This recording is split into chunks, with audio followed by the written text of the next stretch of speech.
సంక్రాంతి నాకు బాగా కలిసి వచ్చిన పండగ, నాకు కానీ నాన్నగారికి కానీ. మా సినిమా సంక్రాంతికి రిలీజ్ అయితే అది బ్లాక్ బస్టరే. ఈసారి కూడా బాగా గట్టిగా కొడతాం, బాగా గట్టిగా. కానీ ఈసారి ఎందుకో కొంచెం కొత్తగా ఉంది, ఎందుకంటే నాన్నగారు మన మధ్యన లేరు, అందువల్లేమో. ఆయన నా సినిమా చూసి రికార్డుల గురించి, కలెక్షన్ గురించి చెప్తుంటే చాలా ఆనందం వేసేది. ఆ ఫోన్ కాల్ కోసం ఎదురు చూస్తూ ఉండేవాడిని. దానికోసమేగా ఇవన్నీ, ఈ సినిమాలు ఇవన్నీ. ఇప్పుడు అవన్నీ మీరే చెప్పాలి నాకు.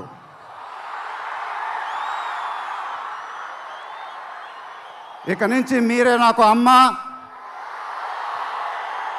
మీరే నాకు నాన్న, మీరే నాకు అన్నీ. మీ ఆశీస్సులు, అభిమానం ఎప్పుడు నా దగ్గరే ఉండాలని మనస్ఫూర్తిగా కోరుకుంటున్నాను. Thank you.